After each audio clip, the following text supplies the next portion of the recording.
Kali ini sudah berada di karpet merah, Mbak. Biasanya menghindar karpet merah kan. Betul. Menarik.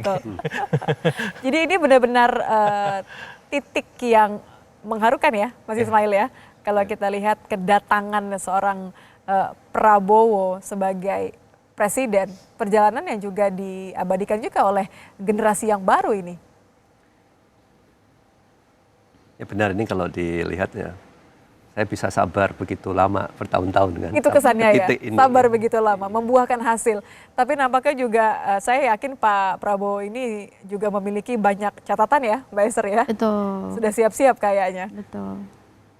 Dan kalau kita lihat ini juga di halaman depan, kalau di bagian kanan ini sudah ada persiapan. Tadi kita lihat ada banyak juga yang sudah tamu undangannya sudah hadir.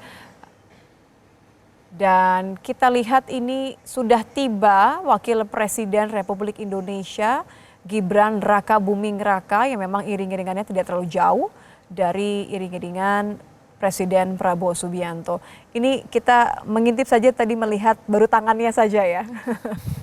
Karakter seorang Gibran Raka Buming Raka juga menjadi krusial ya Mas Agung ya kalau kita lihat. Tentu semua menginginkan ada keterwakilan di situ dengan ada wakil presiden termuda. Betul. Ini ya harapannya besar. Apalagi sesuai dengan demografi pemilih kita ya Mbak, milenial, Gen Z dan sedikit banyak harapannya dengan Mas Gibran sebagai wakil presiden, aspirasi kemudian akomodasi kepentingan milenial dan Gen Z itu bisa direalisasikan. Bagaimana Gen Z sama milenial bisa punya rumah kan? Ya. Gimana harga sembako bisa ramah gitu. Kemudian gimana caranya kemudian upah bisa naik bertahap, lapangan kerja meluas. Karena bonus demografi hanya bisa akan memberikan manfaat kalau memang kita memiliki kualitas sumber daya manusia yang berkualitas. Kompetitif seperti itu. Nah Mas Gibran harapannya bisa misalkan berbagi peran nanti Pak Prabowo mungkin ada instruksi-instruksi lanjutan soal bagaimana menggarap ya anak muda, dunia kreatif, ekonomi kreatif seperti itu. Kita juga lihat beberapa anak-anak muda sebenarnya dalam jajaran kabinet maupun juga kepala lembaga nanti. Wakil menteri ya, Betul. ada beberapa orang Mas Gibran yang lekat dengan beliau ya. Saya kira bisa menjadi arahan berikutnya agar Mas Gibran ini juga bisa berperan nanti sebagai wakil presiden.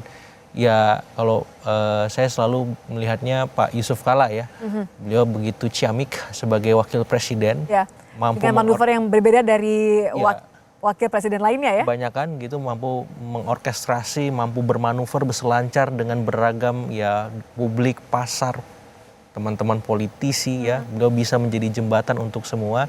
Dan saya berharap untuk Mas Gibran bisa menjadi jembatan anak muda. Itu udah luar biasa. Karena konteks Pak JK dengan Mas Gibran ini kan lain. Betul. Mas Gibran masih sangat muda. Sehingga kalau Mas Gibran bisa menjadi jembatan anak muda, Gen Z, milenial, Gen Alpha misalkan. Itu wow banget. Ya kita punya suara, kita punya kepentingan yang terakomodir. Dan kalau itu konsisten, saya kira Mas Gibran bisa memberikan cara pandang baru kepada pemilih. Walaupun agak sulit juga ya Mas Ismail kalau kita lihat seorang anak muda ini kan tidak serta-merta kemudian datang dengan pengalaman begitu ya.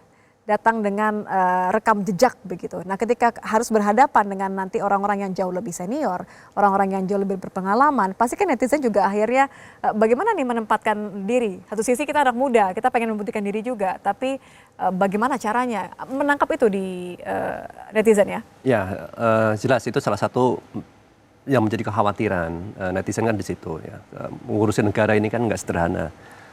Minimal kalau muda misalnya dari edukasinya, bacaan bukunya dan lain-lain kan membuat dia bisa intellectually itu bisa lebih dewasa misalnya seperti itu. Ada hal-hal yang membuat dia lebih dewasa. That's okay gitu kan nggak ada masalah gitu. Nah dan kondisi Gibran yang sekarang ini seperti dibilang nggak suka baca buku misalnya kayak gitu. Tetapi kan didampingi ada staf ahli ada beberapa gitu. Nah ibaratnya kalau kita lihat inilah yang kita dapat. Presiden dan wakil presiden yang terbaik mungkin yang kita dapat sekarang. Usia dan energi seorang anak muda itu kan menjadi suatu modal tersendiri sebenarnya ya. Ya, tapi ini kan akhirnya tim. Harapannya nanti kan bekerja tim, bukan sosok Gibran seorang diri, tapi tim. Bagaimana tim di Wapres ini bisa mendukung presiden gitu.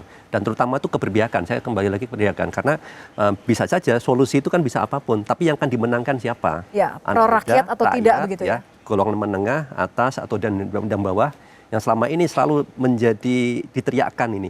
Golongan menengah ini kurang dapat perhatian.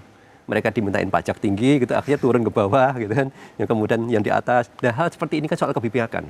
Bagaimana kebijakan terkait dengan anak muda, soal ekonomi kreatif dan lain-lain, mungkin juga soal pajak, kemudahan untuk membangun startup, company, dimudahkan juga mengakses pasar dan lain-lain, perlindungan juga buat mereka, seperti dilakukan oleh negara-negara lain kan melakukan perlindungan juga. Jadi ini sangat penting untuk mungkin bisa Gibran bisa ngimbangi dari sisi itu.